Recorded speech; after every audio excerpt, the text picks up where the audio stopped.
Salut tout le monde! Cette semaine, tu as sûrement entendu parler de persévérance scolaire, surtout si tu es dans une école ici au Québec. Et pourquoi?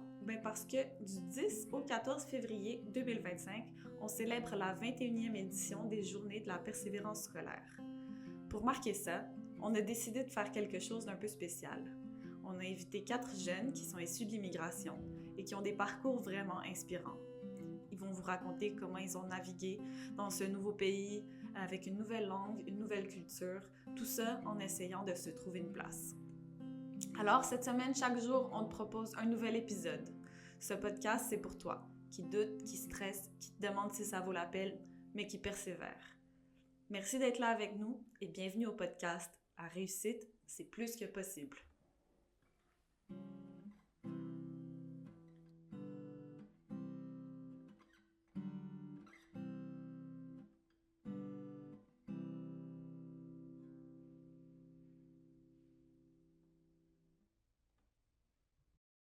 Hey, aujourd'hui, c'est déjà le dernier épisode. Vous, est-ce que vous avez déjà pensé à abandonner l'école? On a posé cette question à chacun de nos participants. Puis, on leur a aussi demandé de prodiguer des conseils à d'autres jeunes. Donc, si vous passez des moments un peu de doute ou de frustration, restez à l'écoute. Cet épisode est pour vous. Donc, concernant la première question sur le décrochage scolaire, en fait, non, j'ai jamais pensé à décrocher de l'école. Je dirais vraiment la principale raison, c'est étant donné que j'ai vu vraiment le parcours de mes parents, de comment est-ce que l'adaptation qu'ils ont eu à faire ici, le fait de se trouver du travail et comment ils aussi se sont démenés durant le processus, ça m'est jamais vraiment traversé à l'esprit. Je me suis toujours dit que en raison de justement de tout ce qu'ils ont investi en moi, j'avais pas l'option de décrocher tout simplement. Donc je dirais aussi ce qui m'a beaucoup aidé, c'est vraiment aussi que je me sentais épaulée. Je me suis jamais sentie laissée à moi-même, peu importe l'étape à l'école où j'étais. Ma famille a toujours été là pour me conseiller, pour me supporter, ou pour juste m'encourager dans les mauvais passes que j'avais. Et donc, c'est ça, je me suis toujours, on va dire, forcée à finir ce que j'avais commencé. Aussi, je pense que c'est une question de mentalité aussi. Ma personnalité, c'est que quand je commence quelque chose, c'est très difficile pour moi de l'arrêter en cours de chemin. Je me dis, je l'ai commencé, même si j'aime pas, faut que je le finisse, au moins pour passer à autre chose. Donc, je pense que c'est ça aussi qui a fait en sorte que le décrochage n'a jamais vraiment été non plus une option pour moi, puisque je me suis dit, les difficultés définissent pas forcément le parcours, donc juste finis ce que tu as commencé et après tu verras c'est quoi tes options par la suite.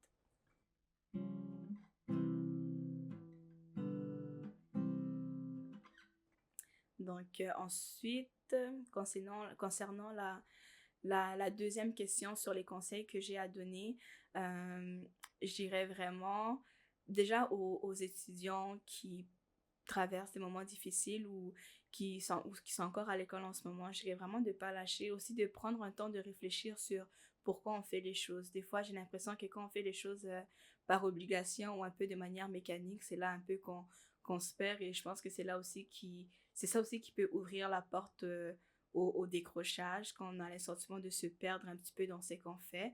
Donc, c'est vraiment de se retrouver et de se demander qu'est-ce que j'ai envie d'apporter à la société, qu'est-ce que j'ai envie d'accomplir en tant que personne et quel est le chemin qui va m'aider à pouvoir justement atteindre cet objectif-là. Donc, le parcours académique est vraiment très varié et diversifié pour tout le monde. Donc, personne n'a le même parcours, personne n'a le même processus. Donc, c'est vraiment de trouver son chemin, de trouver son parcours et de trouver aussi ce qui t'allume en tant que personne, ce qui te fait vibrer. Et je pense que c'est en trouvant ta force et ce que tu aimes que tu vas exceller aussi dans ce que tu fais. Parce que des fois, c'est en essayant de rentrer dans une porte que tu sais qui n'est pas à toi, que des fois, on peut faire face à des échecs qui peut nous déstabiliser ou nous démotiver, alors que le problème, c'est pas forcément les cours ou l'école en tant que telle, c'est juste que c'est pas ça qui est fait pour toi.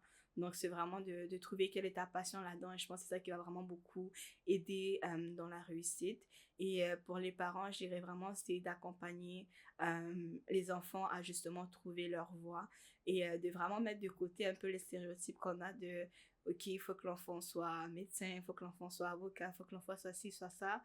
Mais de plus, c'est dire que étant donné la personnalité de mon enfant, quelles sont ses forces, quelles sont ses faiblesses, qu'est-ce que je vois que mon enfant aime faire et de capitaliser là-dessus et de vraiment le pousser dans ses passions et dans et justement dans ce en quoi l'enfant est fort. Et je pense que c'est vraiment ça qui va aider en fait à déterminer ok dans quel parcours académique mon enfant va suivre en fonction justement de ses forces. Et je dirais aussi c'est vraiment aussi d'accompagner dans les moments un peu plus difficiles, c'est d'avoir ces mots-là, d'encourager, d'être vraiment attentif aussi aux signes un petit peu qui peuvent survenir durant le processus de l'enfant. C'est ça, d'être à l'écoute et de vraiment comprendre les besoins, les forces et les compétences de l'enfant. Bénie, elle a aussi passé par les classes d'accueil.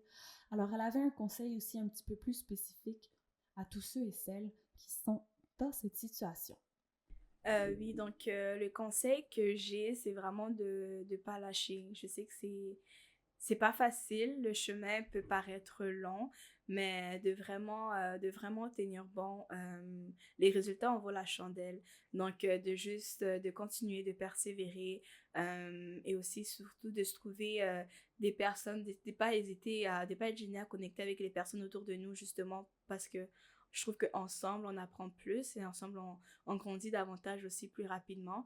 Donc, connecter aussi avec d'autres personnes autour de vous qui sont dans la même situation que vous également, avec qui vous pouvez justement vous encourager dans des moments un petit peu plus compliqués et vous encourager aussi dans vos réussites. Donc ouais, je dirais vraiment c'est des tenir bon et que le chemin vraiment vaut la chandelle. On écoute maintenant Aya. En général, pour la communauté immigrante, l'école, l'éducation représentent une source de sécurité, donc quelque chose qui est important à acquérir pour faire face à d'éventuels problèmes ou d'éventuels enjeux quant à l'accessibilité à l'emploi. Donc pour mes parents, à moi, ça a été vraiment important de réussir scolairement, de souvent avoir, enfin toujours avoir les plus bonnes notes possibles et de toujours chercher à apprendre plus. C'est pourquoi le décrochage scolaire, ça n'a vraiment jamais été une option pour moi parce que ce n'était pas une option possible en fait. J'ai souvent vu mes parents qui, comme je l'ai dit dans une autre question, sont venus au Canada en tant qu'étudiants, en tant qu'immigrants, mais encore étudiants.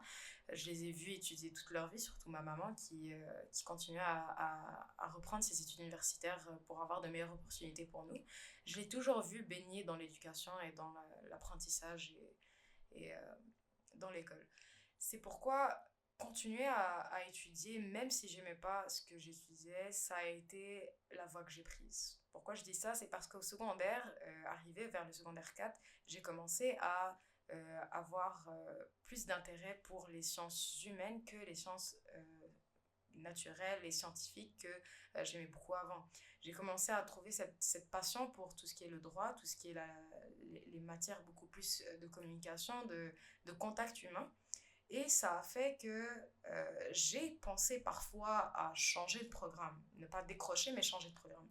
Mais l'approche de devoir annoncer à mes parents que je voulais changer de programme, ne plus être en physique-chimie et aller beaucoup plus dans quelque chose qui touchait au droit, ça m'effrayait, ça me rendait anxieuse parce que je savais que ce ne serait pas bien accueilli au début. Donc décrochage scolaire, non, mais changement de programme, oui. Les conseils que je pourrais donner aux parents d'élèves qui ont été dans la même situation que j'ai été, donc de penser à changer de programme au milieu d'un parcours, ce serait d'être beaucoup plus ouvert d'esprit avec vos enfants et de les accompagner dans la recherche du parcours qu'ils ont besoin pour arriver à leur but. Ce que je veux dire, c'est que, par exemple, dans le cas du droit, j'ai accompagné mes parents pour voir ce que ça prenait comme études à l'université. Je les ai accompagnés pour voir les programmes que que j'allais avoir au cégep d'abord, qui me ramènerait potentiellement après à l'université. Donc, je voulais vraiment qu'ils suivent ce parcours avec moi et qu'ils réalisent que c'est possible et que c'est bien détaillé et que ce n'est pas aussi flou qu'on le pense. Donc, en les accompagnant, en acceptant de bien vouloir écouter leur version et de bien vouloir comprendre ce qui les motive, c'est de leur tendre l'oreille, de leur permettre de pouvoir s'épanouir dans ce qu'ils veulent vraiment. Et aux jeunes, je dirais de vraiment prendre le temps, au secondaire surtout, de trouver vos passions. C'est pas obligé de le découvrir au secondaire, vous pouvez le trouver au cégep et même à l'université, mais le secondaire, c'est vraiment ce moment de votre vie où vous pouvez façonner la personne que vous êtes, où vous pouvez trouver ce qui vous motive, ce qui vous anime et ce qui vous allume. Et donc, de le faire au secondaire, c'est aussi de se préparer au choix qu'on va faire au cégep et à l'université. C'est un bon exercice à faire, notamment en essayant de nouvelles activités, de nouvelles opportunités. Parler avec vos enseignants, demandez-leur les études qu'ils ont fait et essayez de voir quelles sont les différences qu'on a chacun et chacune dans nos parcours scolaires. Pour ces deux jeunes femmes qu'on vient d'entendre, de voir leurs parents travailler fort puis étudier, ça les a motivés dans leur cheminement. Mais c'est pas donné à tout le monde de trouver ce qui t'intéresse tôt dans ton parcours scolaire. Pour certaines personnes, ça prend un peu plus de temps. On écoute maintenant Diana. Est-ce qu'elle a pensé au décrochage, elle? Et quels sont ses conseils? Moi, oui.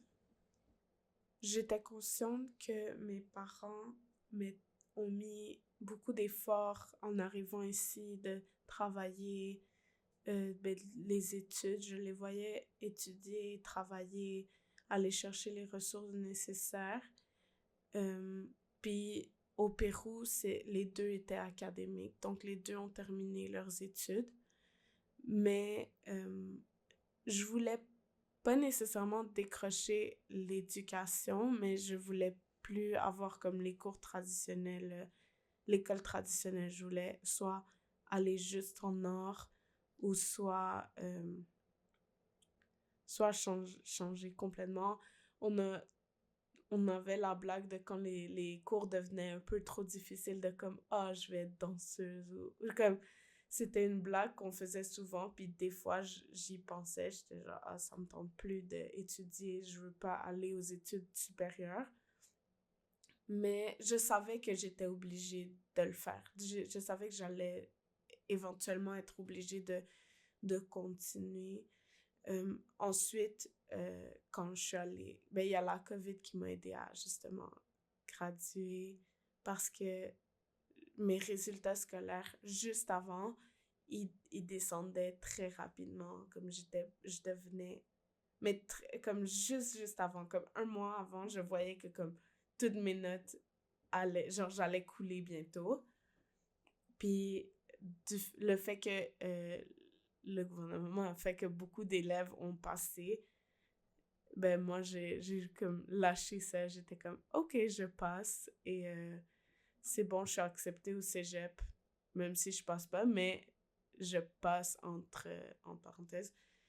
Puis ouais, même là, ça me tentait de décrocher, mais je me suis dit, à la place de décrocher, je vais juste changer de programme. Donc, il y avait des solutions à mes vouloirs de décrochage que ça pouvait juste changer. Donc, pour les jeunes, premièrement, le conseil, c'est de vraiment prendre un moment pour trouver ta vocation, de comme qu'est-ce que tu veux faire et que cette chose soit plus grande que toi. Donc, ça va être quelque chose que même quand tu vas sentir que tu as plus de valeur, cette chose-là va te pousser à aller plus loin parce qu'elle est plus grande que toi, justement. Moi, c'est quelque chose de plus grand que moi, c'est l'éducation des jeunes. Donc, même si je suis pas présente, l'éducation des jeunes va rester quelque chose de très important pour moi. Aussi, donc pour les nouveaux arrivants, je sais que c'est difficile, surtout vers la fin du secondaire, les classes d'accueil, tout ça, c'est une étape quand même difficile, puis tu sens que t'es très bloqué. Et le conseil que j'ai, c'est même si ça devient difficile de penser toujours à ta vocation, de penser toujours à cette chose qui est plus grande que toi pour t'emmener plus loin. Parce que si t'as pas une chose qui va te garder constant, c'est très facile de lâcher quand les choses deviennent difficiles et les choses vont être difficiles. Mon conseil pour les établissements scolaires, c'est de vraiment mettre de l'attention sur les élèves qui ont des difficultés, que ces difficultés ne sont pas toujours super visibles et que les jeunes ne vont pas nécessairement aller chercher de l'aide. C'est de vraiment observer les comportements parce que un jeune peut être soit problématique, un jeune peut être silencieux, un jeune peut être très bon dans une matière, mais dans les autres, il n'a aucune idée. Et ça peut être des signes qui sont importants à observer pour voir que le jeune a besoin d'aide. Moi, je conseille d'aller voir quelqu'un de spécialisé, comme un intervenant ou un orientateur, parce que quand on arrive ici au Québec, on connaît pas le nombre tellement, il y a tellement de chemins différents à prendre, il y a tellement d'opportunités et le fait qu'on les connaisse pas, c'est ce qui va nous amener, c'est ce qui va amener les jeunes à décrocher parce qu'ils se disent, ben, je peux pas devenir médecin, alors j'ai plus d'espoir. Mais en connaissant comment se rendre à chaque branche, puis qu'il y a des chemins différents pour se rendre à une branche spécifique, je trouve que c'est quelque chose qui peut être bien de le savoir. Donc, d'aller chercher quelqu'un qui peut t'en parler. On termine avec Nito. Donc, moi, j'ai déjà pensé beaucoup de fois au décrochage. En fait, c'est pas vraiment quelque chose que j'ai pensé, c'est quelque chose que je voyais comme de fait. Je n'ai jamais vraiment, surtout genre rendu en secondaire 4, secondaire 5, je n'avais pas vraiment une vision du mois du futur. J'étais vraiment concentré sur le ici et maintenant.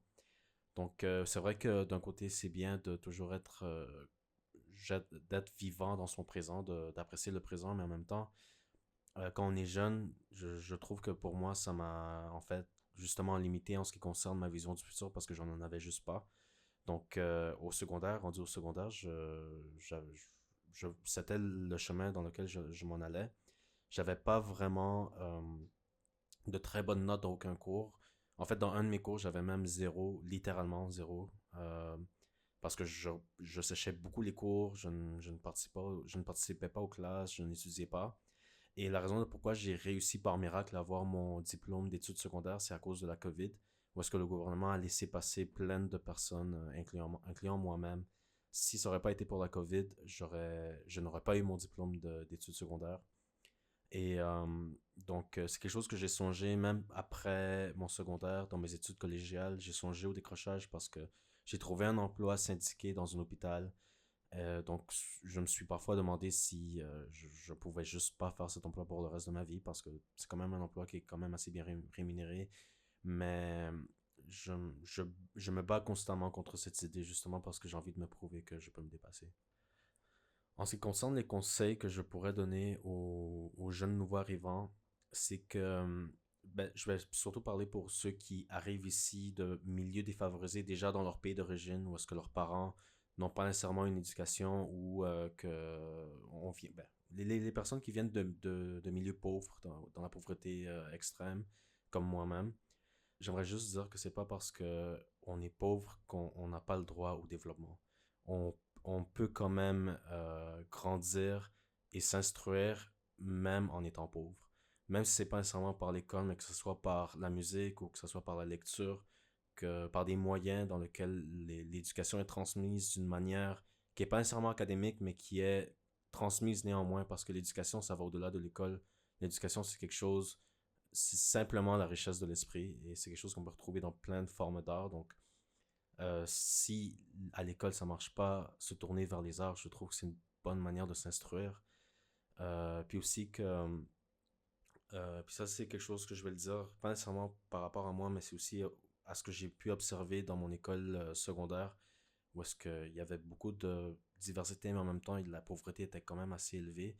c'est que c'est bon d'avoir des rêves qui soient élevés, mais en même temps, il faut garder un certain niveau de réalité parce qu'il y a plein de personnes dans nos quartiers, dans les quartiers pauvres, qui rêvent grand, justement à cause qu'on vit dans une pauvreté tellement grande qu'on rêve très grand et on rêve d'être des rappeurs, on rêve d'être des acteurs, on rêve à des rêves qui sont euh, très difficiles à atteindre. Et qu'un des problèmes que j'ai remarqué dans notre communauté, c'était que il y en a beaucoup qui rêvent à ça, qui rêvent à être acteurs, rappeurs, mais il n'y en a pas tellement qui rêvent d'avoir des diplômes. Il n'y en a pas tellement qui rêvent d'aller à telle ou telle université. Il n'y en a pas tellement qui rêvent d'atteindre tel ou tel objectif collégial. Beaucoup d'entre nous, on est concentrés à rêver très très haut. Et c'est correct de rêver très haut, mais en même temps, la raison de pourquoi on reste dans nos milieux, c'est à cause qu'il y a personne qui vient de nos milieux qui peut nous représenter parce qu'il y a personne qui rêve d'avoir des diplômes qui s'encadrent dans le système éducatif, dans le système du gouvernement, qui peut pour vrai faire un changement au sein de notre communauté. Donc, je dirais pour nous, un diplôme dans des écoles universitaires ou dans ou collégiales, c'est pas seulement pour nous, mais c'est aussi pour aider à notre communauté à aller de l'avant. Je dois dire que Nito, ben, il a reçu une main d'applaudissement après avoir fini cette intervention. Il nous passe vraiment deux beaux messages. Premièrement, que l'école, ben, c'est pas tout. Et que si t'arrives pas à réussir en classe, ça veut pas dire que t'as pas d'autres talents. Et deuxièmement, un peu comme Diana le disait, des fois, il faut penser un petit peu plus grand que soi. Hey, merci beaucoup, ce fut une semaine super intéressante. J'ai adoré d'entendre vos voix. Au nom de toute l'équipe du volet jeunesse de la Maisonnée, on est super heureux de vous avoir eu parmi nos auditeurs. On remercie encore tous nos invités, donc Diana, Nito, Aya et Benny, qui ont donné de leur temps pour nous partager un bout de leur vie. On leur est extrêmement reconnaissant. On souhaite remercier donc Issan aussi, qui a animé pendant la période d'enregistrement. Yang et moi, Aline, on a fait l'édition et puis les commentaires. On remercie également Inès pour le mixage. Finalement, on aimerait remercier la Maisonnée pour nous avoir permis de produire ce podcast. Et la musique. On remercie Diana pour ses talents musicaux et pour la guitare que vous avez entendue depuis le premier épisode. Merci à tous et j'espère qu'on a réussi à vous convaincre que réussir, c'est plus que possible. On vous souhaite tout le meilleur. À bientôt!